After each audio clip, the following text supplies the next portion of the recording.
حبايب قلبي عاملين ايه؟ يا رب تكونوا بخير. يا رب يا ريت لو اول مره تشوفوا قناتي ما تنسوش الاشتراك في القناه وتفعلوا زرار الجرس علشان يوصلكم كل فيديوهاتي الجديده. وكمان يا ريت لو الفيديو عجبكم تعملوا لايك للفيديو. وحبايبي واصحابي اللي بيتابعوني على فيسبوك ما تنسوش تعملوا لايك للفيديو حبايبي، لايك متابعه للصفحه بليز من فضلكم، وشير للفيديو لان حبايبي اللي على الفيسبوك مش بيعملوا متابعه للصفحه خالص. اوكي ماشي. النهارده هنعمل مع بعض قراءه، هنشوف سر غموض حبيبك ايه. هل هو بيخبي مشاعره؟ هنشوف اسراره وخباياه وهنعرف سر تجاهله ليك. تمام، فهنشوف مع بعض كده. بسم الله، الدنيا فيها ايه؟ بسم الله.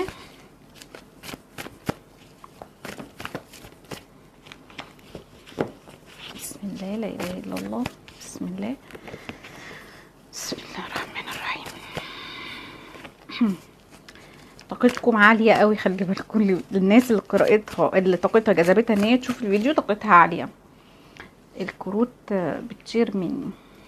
اوكي، حلو، حلو جدا. اوكي جميل، ماشي.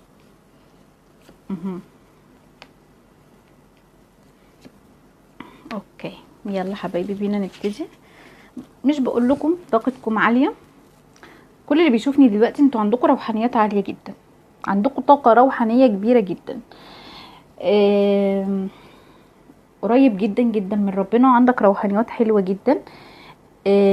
اتعرضت لظلم كتير جدا في حياتك، اتوجعت كتير، ومنتظر الكارما، منتظر ان ربنا يجيب لك حقك، او منتظر ان عدالة السماء تتحقق ويرجع لك حقك تاني من الشخص اللي ظلمك، لان انت اديت له كتير جدا مشاعر، حب، اهتمام. وللأسف للأسف للأسف المعاملة كان فيها غدر واستغلال ونقد للعهد او للوعد يعني. فزي ما بقولك شايفاك ان انت مستني عدل ربنا، لكن انتوا رغم كده زي ما بقولك انتوا روحانيتكم قويه جدا، انتوا مش ضعفة، انتوا اقوياء، اقوياء جدا من جوه، وعندكم قوه شديده جدا رغم الوجع والقهر والغدر اللي انتوا تعرضتوا له. انتوا اي نعم موجوع، اي نعم تعبان، اي نعم منهار، لكن واقف على رجلك. منهار من يعني من جو، يعني من جواك، لكن واقف على رجلك برضو، صلب صلب طولك. تمام، انت شخص صعب تقع مهما كان الوجع اللي جواك. تمام. طيب الشخص التاني شايفه ان رغم اذيته ليك هو شخص مش سيء، خلي بالك. تمام، هو مشكله في طاقات سلبيه حواليكوا والظروف، حاجتين مأثره على العلاقه. شايفه ان ممكن تكون الظروف هي اللي اجبرته على كده، يعني ما كانش ليه يد. شايفه ان هو عنده مشاكل، وراه التزامات، عنده مسؤوليات ممكن تجاه اسرته، باباه ومامته واخواته، او ممكن يكون هو عنده زوجة تانية، يعني عنده مسؤوليات تجاه اسرته او تجاه اشخاص حواليه معتمدين عليه. تمام. طيب رغم الكلام ده كله شايفة ان في حاجة ممكن تحصل هتصلح العلاقة دي. شايفة ان في حاجة هتحصل هتعمل نقلة في العلاقة دي، وهتعمل تصليح للعلاقة دي، وهتعمل تصليح في الامور ما بينك وما بينه. اوكي. طيب الشخص ده رغم ان هو جرحك ووجعك، لكن زي ما قلت لك هو شخص مش وحش، يعني شخص مش سيء، لكن هو مشكلته ان هو طول الوقت بيتصرف بطريقة غلط، او مش بيعرف ان هو يستغل الظروف او يستغل المواقف، او مش بيعرف ان هو يعني يتصرف صح. شايفة ان العلاقة دي كان فيها اون واوف كتير، يعني كان بيظهر وترجعوا لبعض وبعد كده يختفي، لان هو كمان شخص مودي جدا، كل ساعة في حال، بيمشي حسب مزاجه، بيقرب وقت ما يحب وبيبعد وقت ما يحب. تمام، لكن انت تعبت من الوضع ده، لان انت مش عارف راسك من رجليك، مش عارف تعمل ايه، مش عارف الشخص ده بيحبك ولا ما بيحبكش. اوقات تلاقيه جميل جدا معاك ورومانسي وبيكلمك بطريقة حلوة، وتحس ان يعني بيخليك تطير من السعادة من كتر الحب والرومانسية والدلع والكلام الجميل، وفجأة تكلمه مثلا تاني تلاقيه اتقلب عليك، بيكلمك بطريقه وحشه، بيصدك، بيبعد عنك، يعمل لك بلوك. مش عارف راسك من رجلك، مش عارف هو بيحبك ولا لا، مش عارف هو عايزك ولا لا.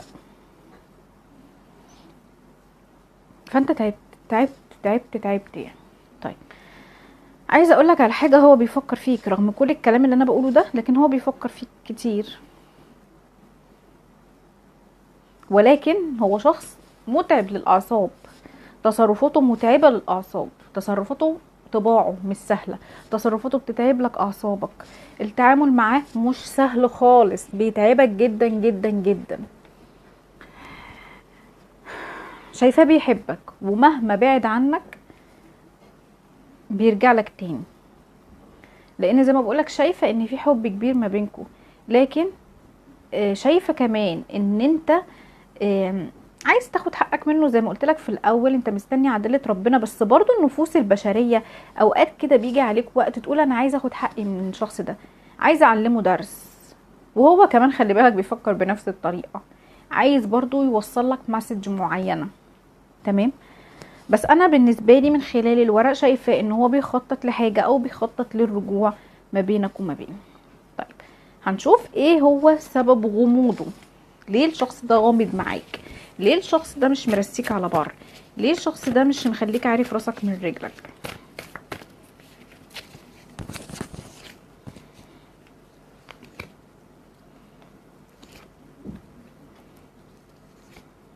اوكي.